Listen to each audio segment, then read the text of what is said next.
नमस्कार दोस्तों, मैं हूँ नीशू और मेरे चैनल में आप सबका बहुत बहुत स्वागत है। तो दोस्तों, आज की वीडियो में मैं लेकर आई हूँ कि चावल के इन टोटकों से चमकती है किस्मत, पैसों की तंगी होती है दूर। तो आइए दोस्तों, चलिए आपको बताते हैं कि ज्योतिष शास्त्र में चावल से जुड़े कुछ खास उपाय बताए गए हैं, जिसका इस्तेमाल कर सोया हुआ भाग्य जगाया जा सकता है। तो आइए जानते हैं चावल से जुड़े इन उपायों के बारे में। दोस्तों, सनातन धर्म में चावल को बहुत शुभ माना जाता है। पूजा पाठ से लेकर हर मांगलिक कार्य में चावल का उपयोग किया जाता है। पूजा में चावल को अक्षत के रूप में भगवान को चढ़ाया जाता है। ज्योतिष शास्त्र में चावल को चंद्रमा का स्वरूप माना गया है। अक्षत न सिर्फ पूजा पाठ से जुड़ा है, बल्कि इससे जुड़े कई ज्योतिष उपाय करने से किस्मत चमक जाती है। चंद्र ग्रह से जुड़े दोष को दूर करने से लेकर लक्ष्मी माँ को प्रसन्न करने तक के लिए चावल के टोटके आजमाए जाते हैं। तो आइए जानते हैं इनके बारे में। दोस्तों, चावल के लाभकारी टोटके, तो चलिए शुरू करते हैं। दोस्तों, पुराणों में धन लाभ के लिए चावल के टोटके बताए गए हैं। इसके अनुसार एक लाल रेशमी कपड़े में 21 चावल के दाने रखकर इसे मोड़ ले और पर्स में रख ले। माना जाता है कि इससे व्यक्ति को अचानक धन लाभ होता है। अगर आर्थिक स्थिति खराब है तो शिवलिंग के सामने आधा किलो चावल लेकर 108 बार ओम नमः शिवाय मंत्र का जाप करें। अब एक मुट्ठी चावल शिवलिंग पर अर्पित कर दे। बचे हुए चावल को किसी ज़रूरतमंद को दान कर दे। इस टोटके को करने से आर्थिक स्थिति में सुधार आता है। अगर आप पैसों की तंगी से जूझ रहे हैं तो चावल और दूध में थोड़े से तिल मिलाकर लक्ष्मी जी के नाम से हवन करें। इससे दरिद्रता घर से दूर भागती है। दोस्तों, चावल के टोटके से पितृ दोष से भी मुक्ति मिलती है।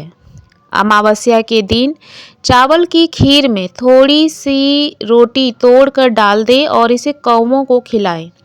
इससे आपको पितृ दोष से छुटकारा मिलेगा।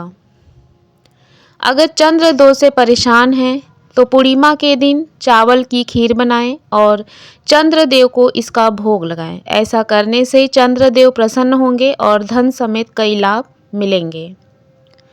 गुरुवार के दिन मीठे पीले चावल केसर डालकर बनाएं और भगवान विष्णु को इसका भोग लगाएं। ऐसा करने से भगवान विष्णु और माता लक्ष्मी प्रसन्न होती हैं और माता लक्ष्मी की कृपा से धन की कमी नहीं होती है। रोज सुबह उठकर एक मुट्ठी चावल उस सरोवर या तालाब में बहाएं जहां पर मछलियां हों। इसके बाद अपने इष्ट देव को याद करें और अपने कष्टों के निवारण हेतु प्रार्थना करें। ऐसा करने से धन प्राप्ति के योग बनते हैं। दोस्तों, चावल को धान भी कहते हैं और यह 4 रूप से होते हैं: ब्राउन, रेड, ब्लैक और वाइट चावल। जब धान को कूटकर उसके छिलके को अलग कर दिया जाता है तो हमें ब्राउन राइस प्राप्त होता है और यह सुनहरे या भूरे रंग का होता है। चमकीले काले चावलों को जब पकाया जाता है तो वे पर्पल रंग के बदल जाते हैं।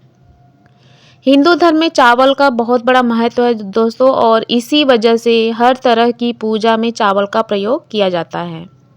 कोई भी पूजा, यज्ञ आदि अनुष्ठान बिना चावल के पूर्ण नहीं हो सकता। चावल अर्थात अक्षत का मतलब जिसका क्षय नहीं हुआ है। हिंदुओं में किसी भी शुभ कार्यों पर माथे पर रोली के साथ चावल लगाकर तिलक किया जाता है। और दोस्तों, आपको बता दें कि भारत विश्व में चीन के बाद चावल का दूसरा बड़ा उत्पादक है और दुनिया भर में चावल की 40,000 प्रजातियां हैं, जिसमें से 4,000 किस्मों का व्यापारिक उत्पादन होता है।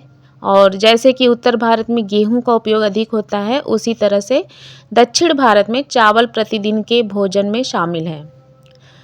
दोस्तों, शिवलिंग को अर्पित करते चावल, जैसा कि मैंने आपको बताया कि प्रतिदिन सोमवार को शिवलिंग पर पूजन में बैठने से पूर्व अपने पास करीब आधा किलो या 1 किलो चावल का ढेर लेकर बैठें। फिर शिवलिंग का विधिवत पूजन करें और पूजा पूर्ण होने के बाद चावल के ढेर से एक मुट्ठी चावल लेकर शिवलिंग पर अर्पित करें।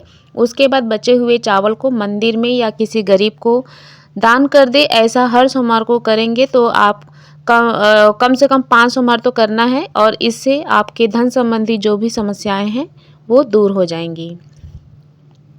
इसके अलावा दोस्तों चावल जो है उसका सेवन किस तरह करना चाहिए ये जानना भी ज़रूरी है इस समय।